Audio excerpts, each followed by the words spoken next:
सोते हुए हाथी से जागी हुई चींटी ज्यादा समझदार और ज्यादा प्रभावशाली होती है और शक्तिशाली भी।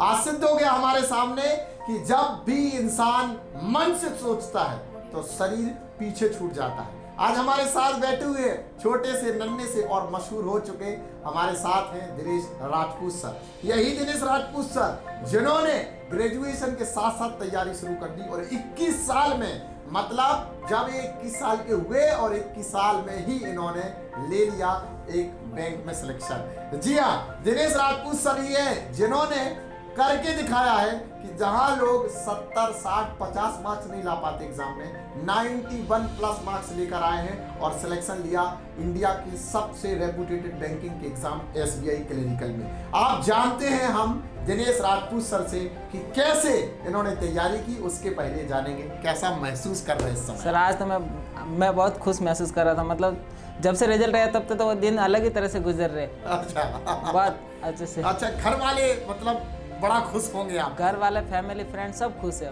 अच्छा, SBI क्लर्क एग्जाम फोड़ दिया आपने। ठीक है, आदमी बोलते कि एक ना एक एग्जाम फोड़ना है, आपने 21 साल में फोड़ दिया। तो ये कैसे, मतलब कहाँ से इंस्पिरेशनल मिला कि नहीं यार तैयारी तो करनी है और गवर्नमेंट एग्जाम की करनी है?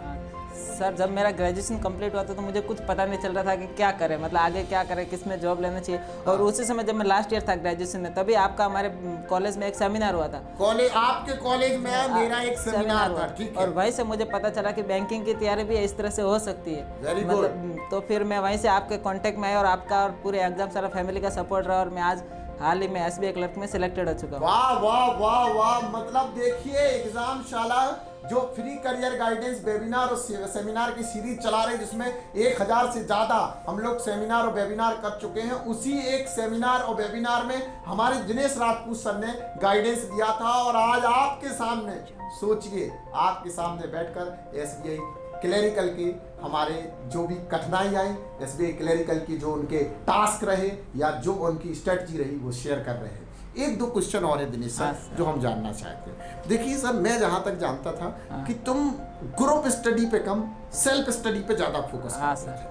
तो ये सेल्फ स्टडी और ग्रुप स्टडी में जो डिफरेंस आप देखते थे, तो आपको सेल्फ स्टडी ज़्यादा अच्छा क्यों लगता था? सेल्फ, क्योंकि मुझे सर अकेला ही पढ़ने का मजा आता था। कभी मैं ग्रुप स्टडी तो कभी करता ही नहीं था। ऐसे होते थे, फ्रेंड्स थे, लेकिन तो भी मैं मुझे एकदम अकेला एक रूम चाहिए और बस उसमें पढ़ने का मन लगता था। बस मैं कभी फ़ोन नहीं, फ़ोन को एरोप्लेन मोड पे, जब मैं पढ़ता था किसी का फ़ोन नहीं आना चाहिए बस।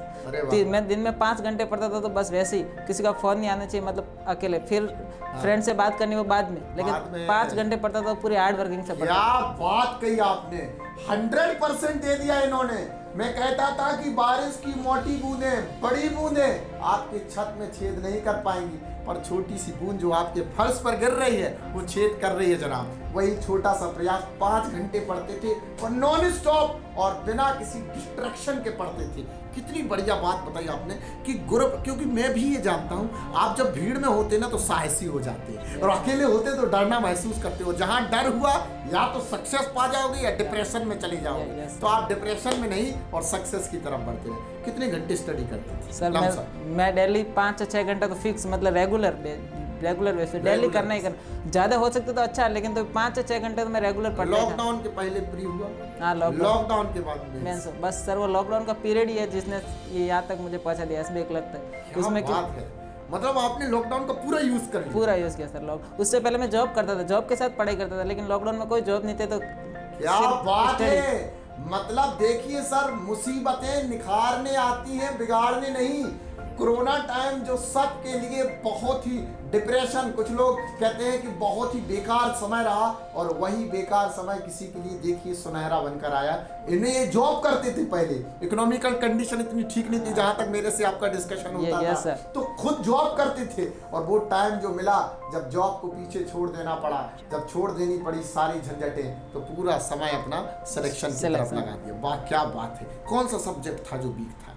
इंग्लिश। इंग्लिश सबका सर यही होता, मेरा भी इंग्लिश वीक था। इंग्लिश ही वीक था। कहाँ से बिलोंग करते हैं? राजस्थान। इंग्लिश वीक था, राजस्थान से बिलोंग करते, गुजरात में तैयारी कर रहे थे, एग्जाम वाला का सपोर्ट लग गया, कैसे इंग्लिश को अच्छा किया? बस सर वही एक स्वतंत्र गुप्ता सर थे हमारे, अच्छा। जब मैं पढ़ता था तब जी। तो बस उनकी मेहनत, उन्होंने बोला जब न्यूज़पेपर पढ़ना चालू कर, जब मैं पहले पढ़ता न्यूज़पेपर का, एक मेरे को वो एक वर्ड भी मेरे से पढ़ा नहीं जाता, लेकिन जब मैंने स्टार्ट किया तो सब कुछ हो गया, तब अब इंग्लिश। बात है, मतलब एक वर्ड पढ़ना जिसके लिए बड़ा टफ होता हो, हाँ। उसने एग्जाम निकाल दिया इंग्लिश मीडियम में। क्या बात है, बहुत बढ़िया लग रहा दिनेश सर। हमारे स्वतंत्र गुप्ता सर है इंग्लिश फैकल्टी, अनादि sir English faculty, Parul ma'am English faculty, हमारे पास जयहिंद पांडे सर है इंग्लिश फैकल्टी।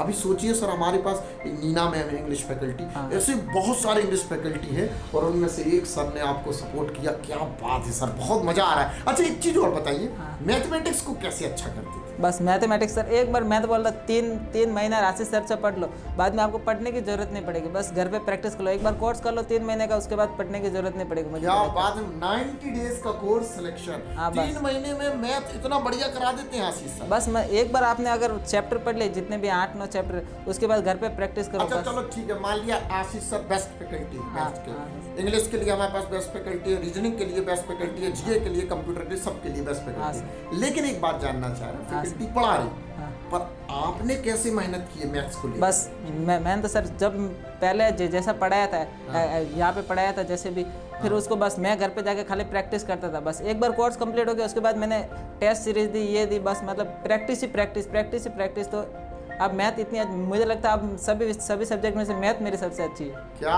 बात है, मैथ्स आपका पावरफुल है। और रीजनिंग के लिए क्या स्ट्रेटजी था? बस सर रीजनिंग में तो किसी को बताने की जरूरत नहीं, बस हमारे सर ही ऐसे, हरेंद्र सर तो फिर कुछ नहीं सर, उनका मैथ मुझे तो ऐसा लगता है कि वो उनके जैसा तो आज तक मुझे नहीं लगता कोई भी है ना सर जो रीजनिंग पढ़ा सकता है। क्या बात है, मतलब देख रहे एग्जाम शाला में जोरदार फैकल्टी है। अच्छा ये बताइए, रीजनिंग में पजल वगैरह होती है, बहुत टफ रहती है, इसको कैसे आपने किया? बस पहले सर करवाते, एक बार आप, मैं तो बोलता हूँ खाली एक बार पढ़ लो, 1-2 महीने, एक बार कोर्स कंप्लीट करो, सर इस तरह से बताएंगे, आपको ट्रिक बताएंगे, मतलब उस ट्रिक से आपको ट्रिक सब मिलेगा ना, फिर आप प्रैक्टिस करते रहो घर पे, सब कुछ अच्छा हो जाएगा। क्या बात है।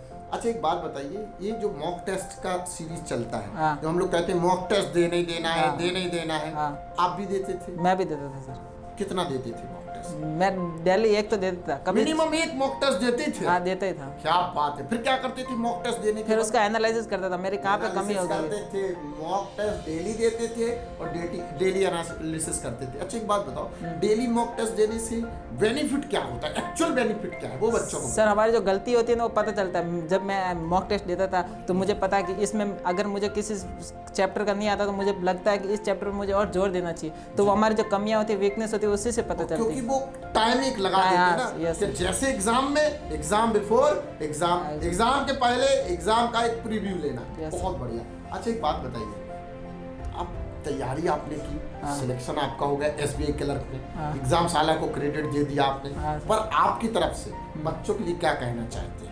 मैं तो यही कहना चाहता, अगर है ना आप में 5-6 घंटे पढ़ने की हिम्मत हो, तो एबिलिटी हो 5-6 घंटा पढ़ने की, तो खाली एग्जाम साला में पैर रखिए, आपका सिलेक्शन उसी दिन हो जाएगा। क्या बात है, ये देखिए गजब, अरे दिल जीत लिया आपका। मुझे बहुत बढ़िया इंटरव्यू लग रहा है। देखिए आप कितने जोश में, जैसे आपने मुझे बताया था सर कि आपका मेडिकल वेरिफिकेशन, जब आपका मेडिकल टेस्ट के लिए बुलाया गया तो सब लोग आपसे पूछ रहे थे, अरे यार आप इतनी ज्यादा मार्क्स कैसे ले आए? 91 पॉइंट कितने मार्क्स है सर? 91.5 91.5 मार्क्स। सोचिए, जहां आदमी 50-40 मार्क्स नहीं ला पा रहा, आप 91। क्या स्ट्रेटजी आपने लगाई, क्या दिमाग आपने लगाया, कितने घंटे आपने जो मेहनत कर ली कि उसको आपने एकदम कह सकते कर्म भूमि बना दिया, और जब पढ़ा तब तहलका मचा दिया। ये है जलवा, ये है जोश। यही मैं बच्चों से कहता हूँ कि सिलेक्शन होगा आपका। एसबीआई क्लरिकल आपने दिया, फर्स्ट टाइम दिया था कि सेकंड टाइम? सेकंड टाइम था, फर्स्ट टाइम एक बार और दे चुके हैं, 2019 बहुत बढ़िया। फिर भी आप सोचिए 21 साल में, 1 साल के गैप में आपने इतना इम्प्रूव किया अपने आप को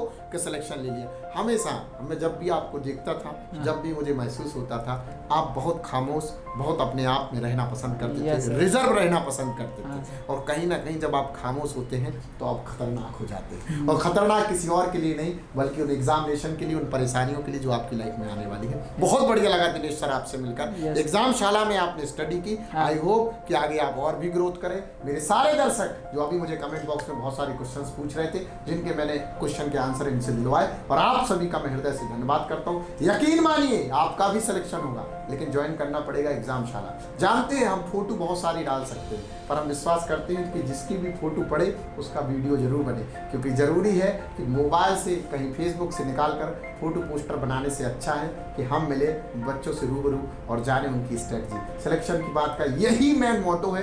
आप सभी का हृदय से धन्यवाद। ज्वाइन करें एग्जाम शाला श्योर सिलेक्शन के लिए। आप सभी का दिल से धन्यवाद। दिनेश सर आपका भी धन्यवाद। Thank you so much. Thank you. मन के हारे हार, मन के जीते जी। Thank you.